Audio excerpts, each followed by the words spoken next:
Hi everyone, all of you welcome back to my channel. ഞാനിന്ന് വന്നിട്ടുള്ളത് important ആയിട്ടുള്ള ഒരു അപ്ഡേറ്റുമായിട്ടാണ്. എൻ്റെ ചാനൽ ആദ്യമായി കാണുന്നവരാണെങ്കിൽ ജസ്റ്റ് ഒന്ന് സബ്സ്ക്രൈബ് ചെയ്യുക. തൊട്ടടുത്ത് കാണുന്ന ബെല്ലൈക്കൺ ഒന്ന് എനേബിൾ ചെയ്യാനും മറക്കരുത്. ഞാനിടുന്ന ഇൻഫോർമേറ്റീവായിട്ടുള്ള വീഡിയോസ് നിങ്ങൾക്ക് നോട്ടിഫിക്കേഷനായി ലഭിക്കുന്നതാണ്.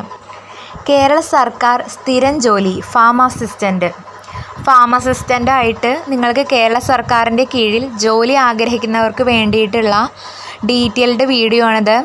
ഇതിന് അപ്ലൈ ചെയ്യാനുള്ള qualification, age limit, last date എന്നിങ്ങനെയാണ് ഈ വീഡിയോയിൽ ഡിസ്കസ് ചെയ്യുന്നത്. സ്കിപ്പ് ചെയ്യാതെ മുഴുവനായിട്ട് വാച്ച് ചെയ്യുക. ഓക്കെ.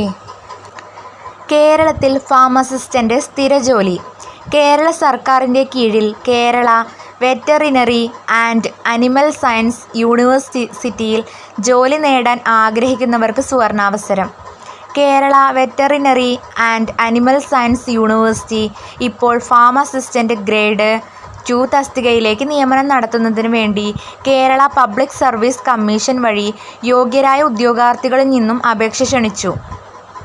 മിനിമം +2 മുതൽ യോഗ്യതയുള്ളവർക്ക് ഫാം അസിസ്റ്റൻ്റ് പോസ്റ്റുകളിലായി മൊത്തം 33 ഒഴിവുകളിലേക്ക് ഉദ്യോഗാർത്ഥികൾക്ക് ഓൺലൈനായി കേരള PSCയുടെ വൺ ടൈം പ്രൊഫൈൽ വഴി ഉദ്യോഗാർത്ഥികൾക്ക് അപേക്ഷിക്കാം. നല്ല ശമ്പളത്തിൽ കേരള സർക്കാരിൻ്റെ കീഴിൽ നിങ്ങൾക്ക് മാക്സിമം പ്രയോജനപ്പെടുത്താവുന്നതാണ്.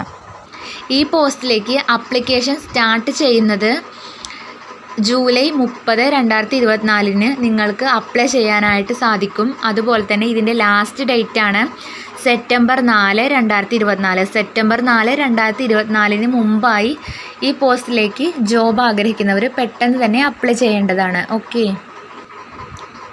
സ്ഥാപനത്തിൻ്റെ പേര് Kerala veterinary and animal science university. ജോലിയുടെ സ്വഭാവം Kerala government. Recruitment type direct recruitment. നിയമന രീതി ഡയറക്റ്റ് റിക്രൂട്ട്മെൻ്റ് ആണ്. Category number 239/2024. തസ്തികയുടെ പേര് ഫാം അസിസ്റ്റൻ്റ് ഗ്രേഡ് 2. ഒഴിവുകളുടെ എണ്ണം 33. ജോബിൻ്റെ ലൊക്കേഷൻ ആൾ ഓവർ കേരള. ജോലിയുടെ ശമ്പളം 27,900 സ്റ്റാർട്ടിങ്ങിൽ നിങ്ങൾക്ക് ശമ്പളം കിട്ടുമെന്നാണ് പറയുന്നത്. പിന്നീട് 63,700 രൂപ വരെ കൂടി കിട്ടും. അപേക്ഷിക്കേണ്ട രീതി ഓൺലൈനായിട്ടാണെന്ന് പറഞ്ഞു. അതുപോലെ തന്നെ ഇതിൻ്റെ ഒഫീഷ്യൽ വെബ്സൈറ്റ് ഉണ്ട്, അതിലൂടെയാണ് നിങ്ങൾ അപ്ലൈ ചെയ്യേണ്ടത്. ഗസറ്റിൽ വന്ന തീയതി 2024 ജൂലൈ 30. അപേക്ഷിക്കേണ്ട അവസാന തീയതി പറഞ്ഞു 2024 സെപ്റ്റംബർ 4. ഒഫീഷ്യൽ വെബ്സൈറ്റാണ് കൊടുത്തിട്ടുള്ളത്, അതിലൂടെ വേണം നിങ്ങൾ അപ്ലൈ ചെയ്യാൻ. ഈ പോസ്റ്റിലേക്ക് അപ്ലൈ ചെയ്യാനുള്ള ഏജ് ലിമിറ്റാണ് പറയുന്നത്. ഫാം അസിസ്റ്റൻ്റ് ഗ്രേഡ് 2ലേക്ക് അപ്ലൈ ചെയ്യാനുള്ള പ്രായപരിധി 18 to 36. 18നും 36നും ഇടയിലുള്ളവർക്കും അതേ ഏജുള്ളവർക്കും ഈ പോസ്റ്റിലേക്ക് അപ്ലൈ ചെയ്യാവുന്നതാണ്.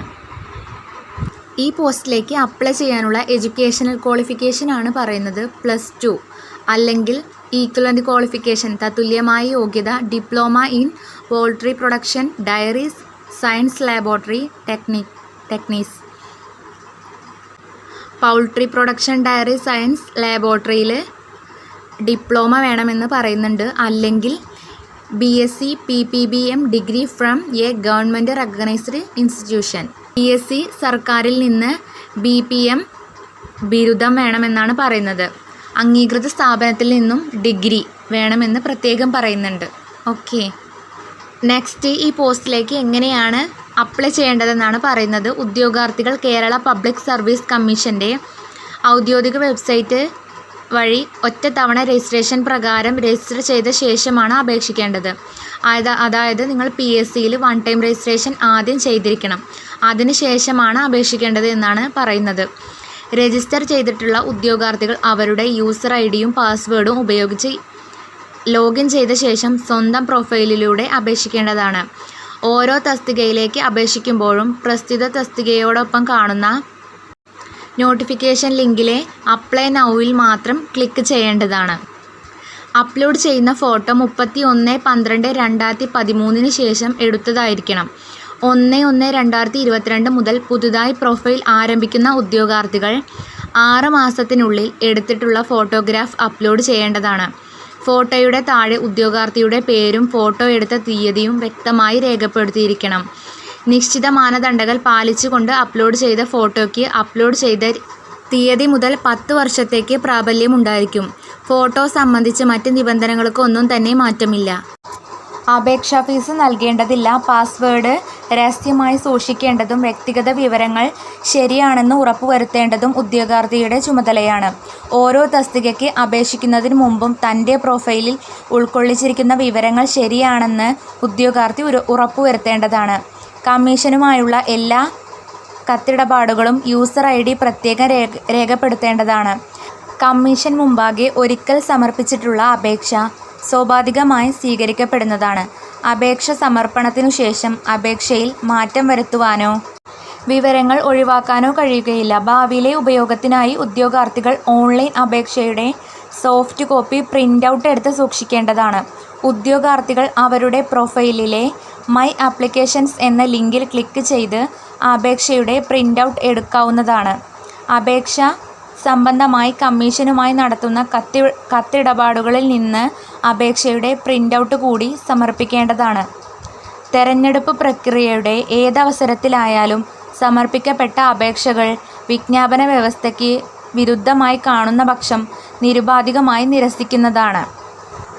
വിദ്യാഭ്യാസ യോഗ്യത, പരിചയം, ജാതി, വയസ്സ് മുതലായവ തെളിയിക്കുന്നതിനുള്ള അസൽ പ്രമാണങ്ങൾ കമ്മീഷൻ ആവശ്യപ്പെടുമ്പോൾ ഹാജരാക്കിയാൽ മതിയാകും. ഇതിൽ പറഞ്ഞിട്ടുള്ള എലിജിബിലിറ്റി ഉള്ളവർക്ക് ഈ പോസ്റ്റിലേക്ക് അപ്ലൈ ചെയ്യാവുന്നതാണ്. കേരള ഗവൺമെൻറ് ജോബാണ്. എല്ലാവരും തന്നെ അപ്ലൈ ചെയ്യുക. വേക്കൻസി നോക്കി അപ്ലൈ ചെയ്യേണ്ടതില്ല. നിങ്ങൾക്ക് കിട്ടിക്കഴിഞ്ഞാൽ ഒരു ഗവൺമെൻറ് ജോബായിരിക്കും. മാക്സിമം എല്ലാവരിലേക്കും ഷെയർ ചെയ്യാം. ഈ വീഡിയോ നിങ്ങൾക്ക് യൂസ്ഫുൾ ആയെന്ന് വിചാരിക്കുന്നു. യൂസ്ഫുൾ ആയിട്ടുണ്ടെങ്കിൽ ചാനൽ ജസ്റ്റ് ഒന്ന് സബ്സ്ക്രൈബ് ചെയ്യുക. താങ്ക്